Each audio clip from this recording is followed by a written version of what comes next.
Imam Syafi'i radhiyallahu anhu, pernah saya ceritakan pada pertemuan yang lalu, di saat mau dikirim ke Madinah, ibunya ada di Mekah. Setelah belajar di Mekah itu rupanya gurunya kehabisan bekal. Syafi'i, sudah habis ilmuku, pergi kau ke Madinah. Waduh, ada murid kayak begitu, hebat benar Pak. Saya pengen punya ilmu begitu sampai saya pengen punya santri langsung begitu. Sampai saya bingung ngajar kamu itu nak. Kenapa? Habis ilmu saya. Wah, kan hebat kalau gitu. Ini ada orang ngajar Imam Syafi'i itu kehabisan. Syafi'i, ilmuku sudah habis, pergilah kau ke Madinah. Pamitan kepada ibunya.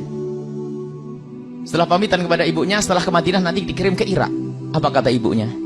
Nak, berangkatlah kau menuntut ilmu jihad di jalan Allah.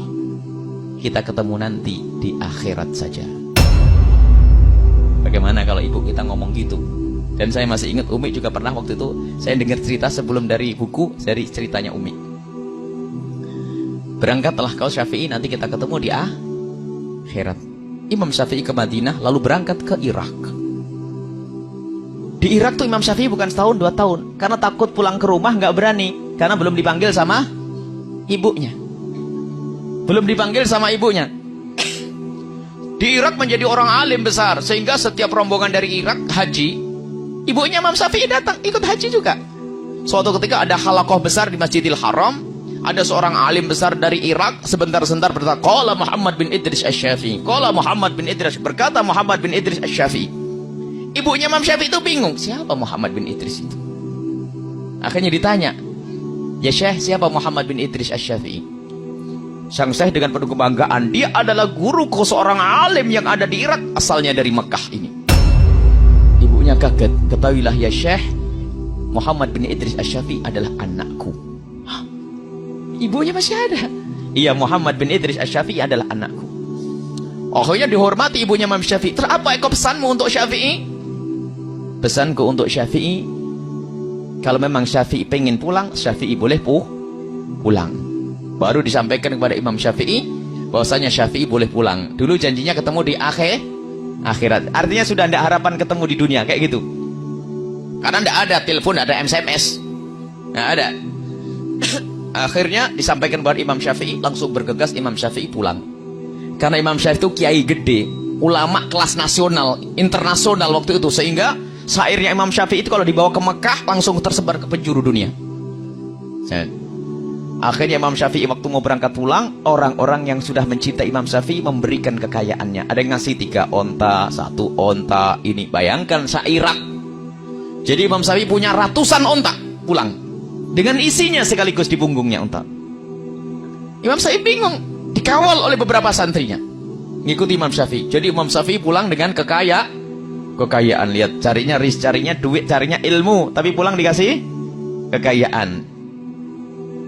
Sampai di batas kota Mekah, Imam Syafi'i menyuruh santrinya untuk mengetuk pintu ibunya agar memberikan kabar bahwasanya Imam Syafi'i sudah dekat. Dan memang begitu disunnahkan. Kalau kita mau pulang, itu kita memberikan kabar agar yang di rumah mempersiapkan. Jangan bikin kejutan. Nah, memberi kabar. Setelah diketuk pintunya, menjawab ibunya, siapa ini? Saya muridnya Syafi'i, Imam Syafi'i. Kenapa? Imam Syafi'i sudah di tapal batas kota Makkah dan dia sudah mau masuk. Ibunya bertanya, Syafi'i bawa apa? Dengan penuh kebanggaan, muridnya Imam Syafi'i bercerita, Imam Syafi'i membawa ratusan onta. Ditutup itu, aku menyuruh Syafi'i ke Irak bukan cari dunia. Katakan kepada Syafi'i, Syafi'i tidak boleh pulang ke rumah. Sekarang suruh cari duit.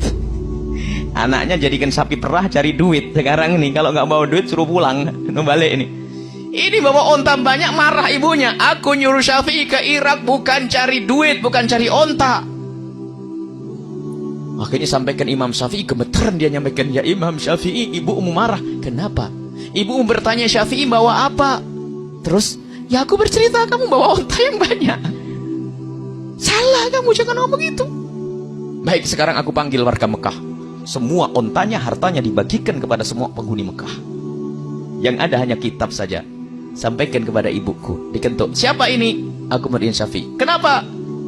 Ontanya Syafi'i sudah dibagikan semuanya, yang tertinggal hanya kitabnya saja dan ilmunya. Ya sudah, kalau begitu Syafi'i aku tunggu. Allah. Ada 2 hikmah. Yang pertama, Ibu yang baik itu tidak menjadikan anaknya sapi perah untuk cari duit. Itu loh, ibu yang benar. Yang kedua, kalau ibu ngelepas anaknya sukarela, ditemukan lagi oleh Allah di dunia. Lihat, rela padahal ibunya Imam Syafi'i ngelepas anaknya, nak ketemu di akhirat. Loh, pol-polan ini. Pol-polan. Umi dulu pernah ngomong sepintas ngomong gitu ya, nak ketemu di akhirat. Saya ingat. Cuman ya setelah itu ketemu lagi di dunia kan. Kita mondok juga cukup lama, 18 tahun mondok, bayangin Bu, mondok 18 tahun Bu. Saya itu mondok ibu, anak ibu berapa tahun mondok? Saya mondok 18 tahun, pulang masih tua atau muda Bu? Yang bener nih Bu.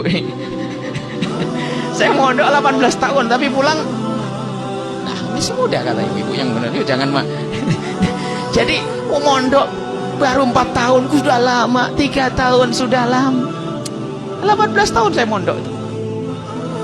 Jadi ternyata tidak ada yang kurang. Imam Syafi'i, ibunya Imam Syafi'i melepas anaknya karena Allah, dikembalikan lagi oleh Allah. Kalau ibu melepas karena Allah, bakal dikembalikan, bakal dipertemukan di dunia dan di akhirat.